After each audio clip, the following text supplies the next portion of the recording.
അയ്യപ്പ സംഗമവുമായി ബന്ധപ്പെട്ട് നിർണായകമായ വിവരങ്ങൾ മാതൃഭൂമി ന്യൂസിലൂടെ പുറത്തുവിടുകയാണ്. Mathrubhumi news big exclusive. ആഗോള അയ്യപ്പ സംഗമത്തിലെ ധൂർത്തിന്റെ ഞെട്ടിക്കുന്ന കണക്കുകൾ മാതൃഭൂമി ന്യൂസിന്. പ്രതിനിധികൾ തങ്ങിയത് ആഡംബര റിസോർട്ടുകളിലാണ്. മുറിവാടക ഇനത്തിൽ ലക്ഷങ്ങളാണ് പൊടിപൊടിച്ചത്.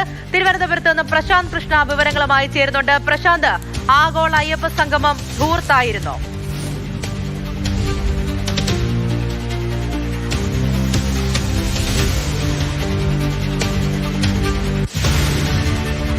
പ്രശാന്ത് കൃഷ്ണയാണ് വിവരങ്ങൾ നൽകാനുള്ളത്. വളരെ പ്രധാനപ്പെട്ട ഒരു കാര്യമാണുള്ളത്. ആഗോള അയ്യപ്പ സംഗമവുമായി ബന്ധപ്പെട്ട് പ്രധാനപ്പെട്ട വിവരങ്ങൾ കോടതിയിൽ പോലും കളവ് പറഞ്ഞു എന്ന തരത്തിലുള്ള വിവരങ്ങൾ കഴിഞ്ഞ ദിവസം പുറത്തുവിട്ടിരുന്നു. അല്പസമയം മുമ്പ് പോലും ഏത് വിധത്തിലാണ് ദേവസ്വത്തിന്റെ ഫണ്ട് പോയത് എന്നുള്ള കാര്യം പുറത്തുവിട്ടിരുന്നു. അതിന് പിന്നാലെയാണ് ധൂർത്തിന്റെ വിവരങ്ങൾ വരുന്നത്. പ്രശാന്ത്, പറയൂ. ആഗോള അയ്യപ്പ സംഗമത്തിന് ഉള്ള പണം അനുവദിച്ചത് അത് ദേവസ്വം ഫണ്ടിൽ നിന്നാണെന്നുള്ള കാര്യം ഇന്ന് രാവിലെ തന്നെ തെളിഞ്ഞതാണ്. കാരണം ദേവസ്വം ബോർഡ് അംഗം അജികുമാർ തന്നെ ഇത് ദേവസ്വം ബോർഡിന്റെ റിലീജിയസ് കൺവെൻഷൻ ആൻഡ് ഡിസ്കോഴ്സ് എന്ന ഹെഡിൽ നിന്നാണ് അനുവദിച്ചെന്നുള്ള കാര്യം വ്യക്തമാക്കിയിരുന്നു.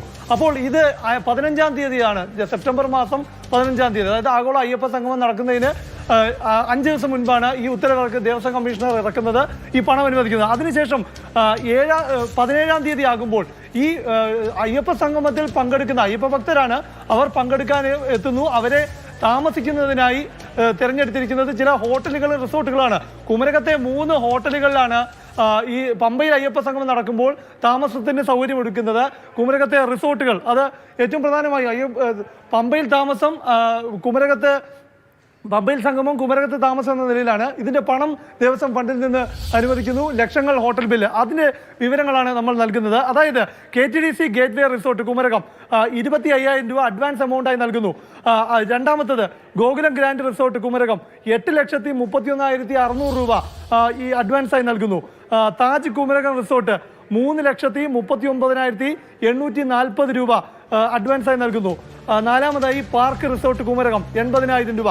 ഇതെല്ലാം തന്നെ അനുവദിക്കുമ്പോഴും ഈ ഉത്തരവിൽ ദേവസ്വം കമ്മീഷണർ ഒരു കാര്യം പറയുന്നുണ്ട്, ഇത് അഡ്വാൻസ് തുകയാണ്, ബാക്കിയുണ്ടെങ്കിൽ അത് ഈ നേരത്തെ പറഞ്ഞ അക്കൗണ്ടിൽ നിന്ന് പേ ചെയ്യും എന്ന കാര്യം പറയുന്നു. ഏറ്റവും പ്രധാനം, അയ്യപ്പ ഭക്തർ എന്നത് ശരണം വിളിച്ചുകൊണ്ട് കല്ലും മുള്ളും താണ്ടി ശബരിമലയിൽ കഠിനമായ മല കയറി എത്തുന്നവരാണ്. അവർ ഇത്തരം ആഡംബര സൗകര്യങ്ങളൊന്നും ആഗ്രഹിക്കുന്നവരല്ല. അപ്പോൾ ഈ ആഗോള അയ്യപ്പ സംഗമത്തിൽ പ്രതിനിധികളായി എത്തിയവർ റിസോർട്ടിലും പഞ്ചനക്ഷത്ര ഹോട്ടലിലും എല്ലാം പഞ്ചനക്ഷത്ര ആകണമെന്നില്ല, നക്ഷത്ര ഹോട്ടലിലെല്ലാം താമസിച്ചു എന്ന് തന്നെയാണ് ഇതിൽ നിന്ന് വ്യക്തമാകുന്നത്. അതും പമ്പയിൽ ഈ സംഗമം നടക്കുമ്പോൾ താമസം റിസോർട്ടിലാണ്. പത്തനംതിട്ടയിലും കോട്ടയത്തൊക്കെ തന്നെ മറ്റു ഹോട്ടലുകളുണ്ട്. പക്ഷേ കുമരകത്തെ നക്ഷത്ര ഹോട്ടലിലും റിസോർട്ടിലും ഒക്കെ താമസം ഒരുക്കിയാണ് ഈ ആഗോള അയ്യപ്പ സംഗമം നടത്തിയത്. അതിന്റെ ചെലവ് 3 കോടി രൂപ അനുവദിച്ചതിന്റെ ഭാഗമായതാണ് ഈ ഹോട്ടൽ ബില്ലെല്ലാം വരുന്നത്. അതിന്റെ അഡ്വാൻസ് തുകയാണ് ഈ രേഖകൾ, ഈ ഉത്തരവ്. അത് 17-ാം തീയതിയാണ് ഈ ഉത്തരവ് ഇറക്കിയിരിക്കുന്നത്. ഏറ്റവും അതിനർത്ഥം ഇത്തരത്തിൽ ഇത് ധൂർത്ത് എന്ന് തന്നെ കണക്കാക്കേണ്ടി വരും. കാരണം അവിടെ പങ്കെടുത്ത എല്ലാവർക്കും ഈ സൗകര്യങ്ങൾ നൽകിയിട്ടില്ല. പക്ഷേ ഒരു വിഭാഗം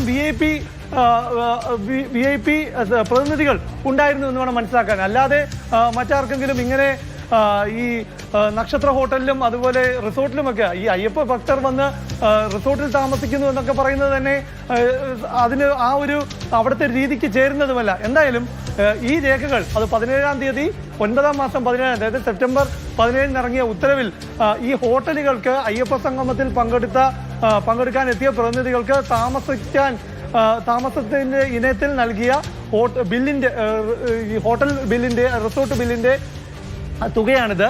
അത് അഡ്വാൻസായി ദേവസ്വം ബോർഡ് നൽകിയിരിക്കുന്നു. ദേവസ്വം കമ്മീഷണറാണ് ഈ ഉത്തരവ് ഇറക്കിയിരിക്കുന്നത്. അപ്പോൾ ഇതെല്ലാം സ്പോൺസറാണ് ഇതിനൊക്കെ പണം നൽകിയത് എന്ന് പറയുന്ന വാദം അപ്പാടെ പൊളിക്കുകയാണ്. കഴിഞ്ഞ ദിവസം തന്നെ പൊളിഞ്ഞതാണ്. കാരണം പമ്പയിൽ സംഗമം നടക്കുന്നു, കുമരകത്ത് താമസം, അതും വലിയ രീതിയിൽ തുക പൊടിപൊടിക്കുന്നു. ഈ ഒരു കണക്ഷൻ തന്നെ സംശയം നൽകുന്ന ഒന്നാണ്. പ്രത്യേകിച്ച് ഇത് ദേവസ്വം ഫണ്ടിന്റെ അതിൽ നിന്നാണ് പോയിരിക്കുന്നത് എന്ന് പറയുമ്പോൾ പോലും ആർക്കൊക്കെയോ പ്രശാന്ത് പറഞ്ഞതുപോലെ തന്നെ പ്രത്യേകം ചില ആൾക്കാർക്ക് വേണ്ടിയിട്ടായിരിക്കുമല്ലോ സ്വാഭാവികമായിട്ടും ഈ ക്രമീകരണങ്ങളെല്ലാം ഏർപ്പെടുത്തിയിരിക്കുന്നത്. അജികുമാർ തന്നെ പറയുന്നുണ്ടായിരുന്നു, ദേവസ്വം ഫണ്ടിൽ നിന്നാണ്, അത് ഞങ്ങൾ കോടതിയെ ബോധ്യപ്പെടുത്തിക്കൊള്ളും, കൃത്യമായ രേഖകൾ ഉണ്ടായിരിക്കുമെന്ന്. ഈ ധൂർത്തിന്റെ രേഖകൾ കാണിച്ചാൽ ഹൈക്കോടതിയിൽ നിന്ന് കണക്കിന് കിട്ടുക തന്നെ ചെയ്യും. എന്തായിരിക്കും ഇനി കോടതിയിൽ പറയാൻ പോകുന്നത്? പൂജ, ഇതിൽ ഏറ്റവും പ്രധാനം ഈ ആഗോള അയ്യപ്പ സംഗമം നടക്കുമ്പോഴും ഈ സംഗമത്തിൽ ഒരു വേർതിരിവുമില്ല, VIP ഒന്നുമില്ല എന്നാണ് അന്നും സർക്കാരും ദേവസ്വം ബോർഡും എല്ലാം പറഞ്ഞിരുന്നത്. പിന്നെ VIP ഒന്നുമില്ലെങ്കിൽ 4500ഓളം പ്രതിനിധികൾ പങ്കെടുത്തുവെന്ന് സർക്കാർ തന്നെ അല്ലെങ്കിൽ ദേവസ്വം ബോർഡ് അവകാശപ്പെടുമ്പോൾ ആരൊക്കെയാണ് ഈ പ്രതിനിധികളായി ഈ കുമരകത്തും അതുപോലെ കുമരകത്തെ റിസോർട്ടുകളിൽ ഈ 4 ഹോട്ടലുകൾ പ്രധാനം, ഒന്ന് KTDCയുടെ ആണ് എന്നെങ്കിലും ആശ്വസിക്കാം. KTDCയുടെ gateway resort, Gokulam grand resort Kumarakom, Taj Kumarakom resort, ഇതിന് പുറമെ പാർക്ക് റിസോർട്ട് കുമരകം. അപ്പോൾ ഈ റിസോർട്ടുകളിലൊക്കെ താമസിക്കുന്ന VIP പ്രതിനിധികൾ ആരാണ്? ഒരു VIP പരിഗണനകളും അയ്യപ്പ സംഗമത്തിന് ഇല്ലായിരുന്നു എന്ന് പറയുമ്പോൾ ഈ VIPകൾക്ക് താമസിക്കുന്നതിന് വേണ്ടി റിസോർട്ടുകൾ ബുക്ക് ചെയ്തിരുന്നു, ഹോട്ടൽ ബുക്ക് ചെയ്തിരുന്നു, അവിടെ ഇവർ താമസിച്ചു. അതിന്റെ ബില്ല് നൽകുന്നതിന് വേണ്ടി ഒടുക്കുന്നതിന് വേണ്ടിയുള്ള അഡ്വാൻസ് പേയ്മെന്റ് നൽകി. ആ പേയ്മെന്റ് ബില്ല് നോക്കുമ്പോൾ ഒരു ഹോട്ടലിന് ഗോകുലം ഗ്രാൻഡ് റിസോർട്ടിന് 8,31,000, താജ് കുമരകത്തിന് 3,39,000. അപ്പോൾ ഈ തുക എന്നത് ഇത് അഡ്വാൻസ് തുകയാണോ? ഇതിന്റെ ബാക്കി തുക ഉണ്ടായിരുന്നോ? ഇനി ഈ റിസോർട്ടുകൾക്കും ഹോട്ടലുകളിലും മാത്രമാണോ? വേറെയും ഹോട്ടലുകളിലും റിസോർട്ടുകളിലും താമസിച്ചിരുന്നോ പ്രതിനിധികൾ? എന്തായാലും വലിയ പണം ചെലവഴിച്ചിട്ടുണ്ട് എന്ന കാര്യം തർക്കമില്ല. അതും അയ്യപ്പ ഭക്തരാണ് ഈ ആഗോള അയ്യപ്പ സംഗമത്തിൽ പങ്കെടുക്കുന്നതെങ്കിൽ അയ്യപ്പ ഭക്തർ എങ്ങനെയാണ്? വിരിവെച്ച് കിടന്നുറങ്ങുന്നവരാണ് അയ്യപ്പ ഭക്തർ. അപ്പോൾ അവർക്ക് വേണ്ടി റിസോർട്ടുകളും ഹോട്ടലുകളും താമസിക്കാൻ വേണമോ എന്ന കാര്യം ഇനി അതിന്റെ ഉത്തരമാണ് മുന്നിലേക്ക് വരുന്നത്. ഇപ്പോൾ പുറത്തുവിട്ട ഈ കണക്കുകൾ പോലും അത് വലിയൊരു തുകയുടേതാണ്. അതിലൊരു ധൂർത്ത് നടന്നിട്ടുണ്ട് എന്നുള്ള കാര്യം ഉറപ്പാണ്. ഇനിയും ഒരുപാട് കണക്കുകൾ പുറത്തു വരുമ്പോൾ എന്താണ് ആഗോള സംഘം അയ്യപ്പ സംഗമത്തിൽ നടന്നത് എന്നുള്ള കാര്യം നമുക്ക് വ്യക്തമാവുക തന്നെ ചെയ്യും. ഈ പറഞ്ഞതുപോലെ ഭക്തരെന്ന പേരിൽ VIP എത്തുന്നു, അവർക്ക് വേണ്ടിയിട്ട് പ്രത്യേക ക്രമീകരണം ഒരുക്കുന്നു എന്നൊക്കെ പറയുമ്പോൾ ഈ ഫണ്ട് അത് ദേവസ്വത്തിന്റെ ഭാഗത്തു നിന്നും പോകുമ്പോൾ ആരെയാണ് പറ്റിക്കാൻ നോക്കുന്നത്? നിങ്ങൾ എന്താണ് കോടതിയിൽ പറഞ്ഞത്? അതിനെല്ലാം വിപരീതമായിട്ടല്ലേ ഇപ്പോൾ നടക്കുന്നത് എന്ന വലിയ ചോദ്യം കൂടി അവിടെ ഉയർന്നു നിൽക്കുന്നുണ്ട്.